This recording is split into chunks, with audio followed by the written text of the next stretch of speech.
کہ اگر میں کسی بھی شخص سے، کسی بھی حکومتی انسٹیٹیوشن کے، کسی بھی منسٹر کے، کسی بھی پارلیمنٹیرین کے، کسی بھی شخصیت کے خلاف میں کوئی بات ایسی کروں گا، اپنی رائے دوں گا جو کہ اس کو پسند نہیں، تو اس کو وہ کہہ سکتا ہے کہ یہ غلط خبر ہے اور جیل بھیجا جا سکتا ہے۔ اس قسم کی قانون سے جو جمہوریت ہے وہ ختم ہو سکتی ہے، کیونکہ جو رائے کا حق ہے یہی جمہوریت کا بیسک ستون ہے، یہی سب سے بڑا ستون ہے۔ جب آپ اس کو ہٹا دیتے ہیں تو ڈکٹیٹرشپ قائم ہو جاتی ہے ملک میں، پھر جمہوریت نہیں رہتی۔ تو اس پیکا کی جو قانون کی امینڈمنٹس آ رہی ہیں ہماری نظر میں، اور ہم صحافی تنظیموں سے، ہم ہیومن رائٹ آرگنائزیشن سے ہم اس پہ اگری کرتے ہیں کہ یہ ایسی ایک قانون ہے، یہ ایسی امینڈمنٹ ہے جو کہ آئین کے خلاف ورزی کرتی ہے اور یہ جمہوریت کو نقصان پہنچاتی ہے، اور یہ صرف ان کے حق میں ہے جو کہ کسی قسم کا اختلاف رائے نہیں چاہتے۔ اختلاف رائے جو ہوتا ہے، جو بنیادی حق ہے ہمارا، فریڈم آف سپیچ، یہ اس کا مقصد یہ ہوتا ہے کہ میں آپ کو وہ بات سنا سکوں جو آپ کو پسند نہیں ہے، اس کا مقصد یہ ہوتا ہے۔ اگر آپ کو صرف وہی بات سننی ہے جو آپ کو پسند ہے تو پھر تو یہ فریڈم آف سپیچ کا کوئی مقصد نہیں، لیکن یہ ختم کرنا چاہتے ہیں اس امینڈمنٹ کے ذریعے یہی حق کہ آپ جب استعمال کرنا چاہیں، آپ کسی کو ایسی بات کرنا چاہیں جو اس کو ناپسند ہے، وہ آپ کو جیل میں ڈال دیں۔ یہ کسی ملک میں، کسی قانون میں دنیا میں یہ ہمیں نہیں نظر آیا، اتنی بڑی وسیع ڈیفینیشن۔ اس کے ساتھ آپ نے ہائی کورٹ کا جو ایک نظام تھا جس میں آپ ہائی کورٹ میں جا کے اپیل کر سکتے ہیں اگر کوئی آپ کو غلط آپ کے خلاف فیصلہ کرے اور آپ کو جیل میں ڈال دے صرف رائے رکھنے پہ، وہ ہائی کورٹ کو بھی انہوں نے ختم کر کے سیدھا اپیل سپریم کورٹ کر دی ہے۔ جو ٹریبیونل بنائے ہیں وہ اپنی مرضی کے بنائے، یعنی حکومت اپنی مرضی کے بنائیں گے، وہ جو مرضی فیصلہ حکومت کرنا چاہے وہ کر سکتی ہے۔ جو اتھارٹی بنائی ہے اس میں حکومت نے اپنے لوگ رکھے ہیں، چیئرمین صاحب جو بھی ان کے ہوں گے اس میں اپوزیشن کا کوئی تعلق نہیں، وہ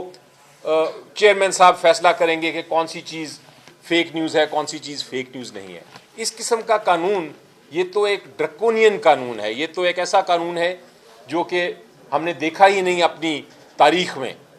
آپ کو یاد ہوگا ہماری پی ٹی آئی کے زمانے میں ہم لے کے آئے تھے ایک قانون بل، اور اس میں ہم نے جو کمیٹی تھی انفارمیشن کمیٹی، میں بھی اس کا حصہ تھا اس وقت، ہم نے آپ سب کو بلایا تھا، 4 مہینے ہم اس پہ ڈسکس کرتے رہے، اور ڈسکشن کے بعد ہم نے یہ فیصلہ کیا کہ یہ قانون درست نہیں ہے، اور ہم نے اس قانون کو پاس نہیں، اس کو بل کو لے کے ہی نہیں آئے پارلیمنٹ میں۔ یہ ہوتی ہے اسٹیک ہولڈر سے بات کرنے کا نتیجہ۔ آپ کو یاد ہوگا اس پہ ہائی کورٹ اطہر من اللہ صاحب کی ایک ججمنٹ بھی ہے، انہوں نے بھی یہ کہا ہے کہ جمہوریت کو اگر نقصان پہنچانا ہے تو آپ جو اختلاف رائے ہے اس کو ختم کر دیں، اور یہ جو پیکا کی امینڈمنٹ ہے، جس قسم کی ابھی امینڈمنٹ آئی ہے، اس قسم کی امینڈمنٹ جو آئی تھی آرڈیننس کے ذریعے، اس کو ہائی کورٹ نے بھی کہہ دیا تھا کہ یہ بالکل غلط امینڈمنٹ ہے۔ اس کے باوجود حکومت کوشش کر رہی ہے اس قانون کو بلڈوز کرنے کی۔ تو ہم آپ کے ساتھ کھڑے رہیں گے، سول سوسائٹی کے ساتھ کھڑے رہیں گے، ہیومن رائٹ آرگنائزیشن کے ساتھ کھڑے رہیں گے، صحافیوں کے ساتھ کھڑے رہیں گے۔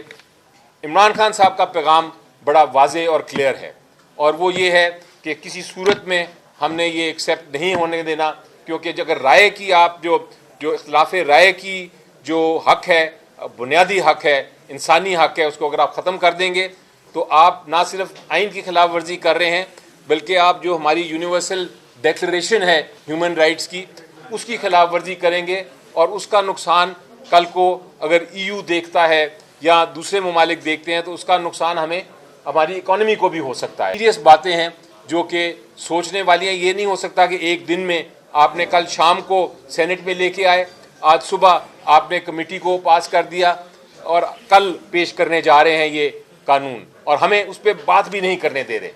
آج بھی بات کرنے کے موقع نہیں دیا گیا، اور مجھے یقین ہے کہ کل بھی جب ہم کوشش کریں گے تو ہمیں یہ موقع نہیں دیا جائے گا کہ ہم اس کی ترمیم دیں۔ میں سجیسٹ کرتا ہوں حکومت کو،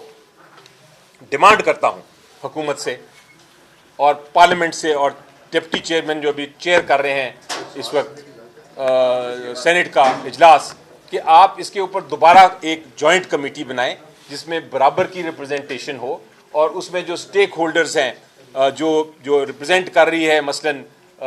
جو یونین بنائی ہے، جو ایکشن گروپ بنایا ہے، ان کی طرف سے سارے سٹیک ہولڈرز آئیں، اس کا حصہ لیں اور وہ حصہ بنے، اور وہ کمیٹی جو ہے وہ سجیشن دے انٹیریئر کمیٹی کو جو سینٹ کی ہے کہ وہ اس کے اوپر جو تجاویز ہم دیں گے اس کے اوپر عمل درآمد کریں۔ تو یہ طریقہ کار ہوتا ہے اصل میں قانون سازی کا، اور یہ قانون سازی اگر نہیں فالو ہوگی تو ہم بھی احتجاج میں آپ کے ساتھ شامل رہیں گے اور اس کو واک آؤٹ کریں گے۔ میں صاحب یہ بتائیے گا کہ بنیادی طور پہ اگر آپ اس قانون کو دیکھیں تو اس کی اسپرٹ ہے نہیں، جو نقطہ نظر پیش کیا ہے پارٹی کی طرف سے ہم پوری طرح متفق ہیں، اور بالکل صحیح کہا علی ظفر صاحب نے کہ ہم سارے اپنے صحافی بھائیوں کے ساتھ ہیں، ہم آزادی صحافت کے ساتھ ہیں، ہم یہ بنیادی حقوق کے ساتھ ہیں جس میں کہ آزادی صحافت بہت بڑا حق ہے آرٹیکل 19 اور 19A کے تحت، لہذا ہم کسی طور بھی برداشت نہیں کریں گے کوئی بھی اس قسم کا غیر آئینی قدم لیا گیا ہے، اور اس کی ہر جگہ ہم آپ کا ساتھ دیں گے، پارلیمنٹ میں بھی جس حد تک ہو سکے گا اور اس کے بعد عدالتوں میں بھی۔ اس قانون کے پیچھے بنیادی طور پہ لوگ تو بے شک اس کو فیک نیوز کو کاؤنٹر کرنا چاہتے ہیں، لیکن میڈیا کو بھی پتہ ہے، عام لوگوں کو بھی پتہ ہے اور آپ کو بھی پتہ ہے کہ یہ پارٹی سینٹرک قانون ہے، اور اس میں بنیادی طور پہ پاکستان تحریک انصاف کے چاہنے والے سوشل میڈیا ایکٹیوسٹ جو سوشل میڈیا کے اوپر ون سائیڈڈ جو پروپیگنڈا کرتے ہیں اس کو کاؤنٹر کرنے کے لیے کیا جا رہا ہے۔ کیا آپ اپنے لوگوں کو بھی منع کریں گے کہ وہ فیک نیوز نہ پھیلائیں، وہ ان ساری چیزوں سے باز رہیں تاکہ اداروں کے اوپر تنقید نہ ہو اور اس کے نتیجے میں انہیں یہ انتہائی اقدام اٹھانا پڑ رہا ہے؟ جی دیکھیں، ہم بڑے کلیئر ہیں، ہم فیک نیوز کے خلاف ہیں۔ فیک نیوز، غلط خبر، جس طرح میں نے شروع میں ہی کہا، وہ نقصان پہنچاتی ہے اور اس کے خلاف ہیں۔ ہم اس کی ریگولیشن کے بھی حق میں ہیں، لیکن ہم سینسرشپ کے اگینسٹ ہیں۔ ہم یہ نہیں چاہتے کہ اس کی مد میں آپ جو رائے کا حق ہے اس کو ختم کر دیں۔ تو یہ بڑا واضح ہے، اور یہ میں ایک اور بات آپ کو بتاتا چلوں کہ یہ ہم اس لیے نہیں صرف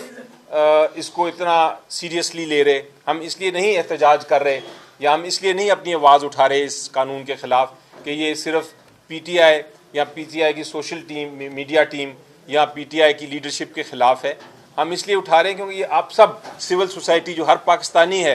اس کے خلاف، اس کے حق کے خلاف ہے یہ قانون۔ ورنہ نہ ہم یہ بھی نہیں چاہتے کہ یہ قانون کہ آپ فیک نیوز کو پھیلائیں، ہم بالکل اس کو کنٹرول کرنا چاہتے ہیں، لیکن ہم اس حق کو نہیں ختم کرنا چاہتے۔ ایک بیلنس ہونا چاہیے، اور بیلنس جو ہے وہ یہ بتائیں، فیک نیوز کی بات ہو رہی ہے، ان کا سوال بڑا اچھا تھا کہ یہ پی ٹی آئی کا جو پروپیگنڈا ہوتا ہے فوج کے خلاف، بعض اوقات عدلیہ کے خلاف بھی ہوتا ہے، کہ مجھے وہ یاد ہے عمر عطا بندیال کی تصویریں لندن میں کیسے لڑائی گئی تھی، کیا کچھ ہوا۔ اگر عمران خان صاحب کا ایک ٹویٹر اکاؤنٹ ہے جو امریکہ سے آپریٹ کیا جاتا ہے، اس کو آپ بند کرا دیں تو یہ قانون کی بھی ضرورت نہیں رہے گی، اور آپ کو جو احتجاج کرنے کی ضرورت پڑتی ہے، معاملات طے کرنے کی، وہ بھی آسانی سے ہو جائے گی۔ میرا خیال ہے کہ آپ اگر حکومت پہ تنقید، آپ اگر حکومت، آپ کا سوال ٹھیک ہے، آپ سوال حق ہے آپ کا پوچھنے کا، یہی حق ہم آپ چاہتے ہیں کہ یہ نہ ہو کہ آپ مجھے یہ سوال پوچھیں اور میں آپ کو جیل میں بھیج دوں۔ یہی ہم بچانے کی کوشش کر رہے ہیں، آپ کا حق سوال پوچھنے کا، آپ کا حق سچ تک پہنچنے کا، آپ کا حق کسی کو ایسی بات کرنے کا جو تنقید ہو۔ آپ بالکل تنقید کریں، آپ بالکل بات کریں، ہماری جو غلطیاں ہیں آپ پوائنٹ آؤٹ کریں، میں پرسنلی کوئی غلطی ہے آپ پوائنٹ آؤٹ کریں، آپ میرے بارے میں لکھیں، آپ کسی اور کے بارے میں لکھیں، لیکن آپ یہ نہیں کر سکتے کہ میں آپ کو جیل میں ڈال دوں اس بات پہ۔ ہاں اگر آپ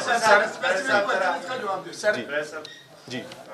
سوال کا جواب جی میں دیتا ہوں۔ جی صاحب، گزارش یہ ہے کہ جو ہم پریس گیلری جو ہے اس نے ایک اوتھ لیا ہوا ہے کہ ہم نے پارلیمنٹ کی بالادستی کے لیے جنگ لڑی، لیکن حیرت انگیز طور پر جمعے کو جب اجلاس ہوا اور پریس گیلری واک آؤٹ پر تھی، اور ماضی میں کوئی ایسی روایت نہیں ہے کہ پریس گیلری واک آؤٹ پر ہو، اسے منانے کے لیے کوئی نہ آئے اور اجلاس ختم کر دے۔ آج بھی پریس گیلری واک آؤٹ پر تھی،